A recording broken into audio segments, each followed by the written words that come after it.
Your own government poisoned you, and they knew exactly what they were doing to you.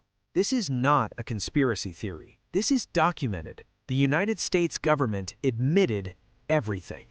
Over 10,000 Americans died. Thousands more were permanently blinded, and Washington called it acceptable. To understand this crime, we must go back to 1920, when America banned alcohol completely.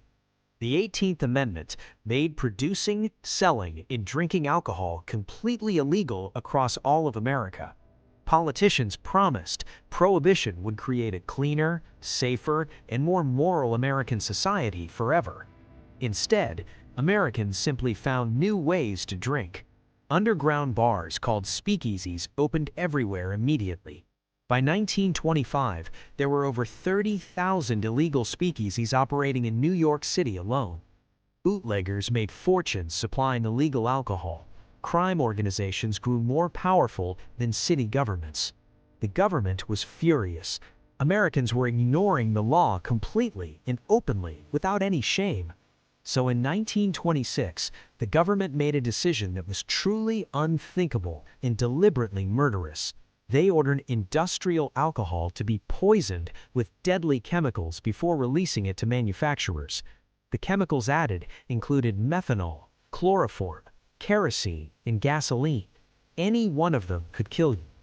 The government knew bootleggers would steal industrial alcohol and sell it in speakeasies to regular people. They calculated that poisoning the supply would scare Americans away from drinking illegal alcohol completely. It did not scare Americans. They kept drinking, and people started dying in terrible numbers.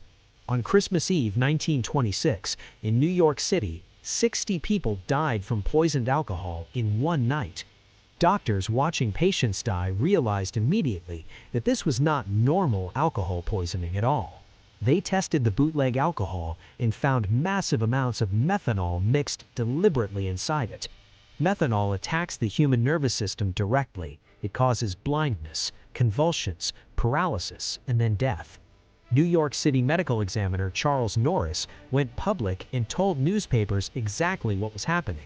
He said the government was committing deliberate murder against its own citizens and called it inexcusable. Washington ignored him completely. The poisoning program continued officially for 3 more years without stopping. By 1933, the government estimates say at least 10,000 Americans had been killed by the poison. Many historians believe the real number was much higher because many deaths went completely unrecorded.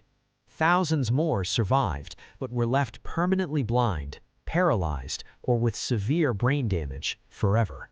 The poisoning program targeted poor working-class Americans the most because they drank cheaper bootleg alcohol.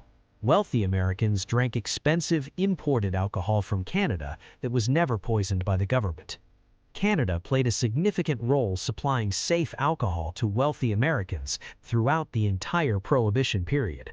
Canadian distilleries made enormous fortunes during American Prohibition, legally exporting alcohol to the United States border. The class division in who died from poisoning and who drank safely was impossible to ignore. Some government officials privately admitted that deaths were an acceptable cost of enforcing Prohibition policy. Journalist Deborah Blum spent years researching this story and published the full truth in 2010. Her book, The Poisoner's Handbook, finally brought this government crime to widespread public attention permanently. Prohibition was finally repealed in 1933 after 13 years of failure, crime, and government-caused death. But the government never apologized for the poisoning program.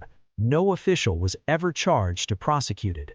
The victims and their families received nothing. Their deaths were simply erased from official American history. This story proves that governments sometimes make decisions that directly kill the very people they govern. The Prohibition poisoning program remains one of the darkest and least discussed chapters in American history. Your government poisoned you. They documented it, they admitted it, and then history quietly forgot it. If you want more hidden stories, subscribe to Age of Stories today. This has been Age of Stories.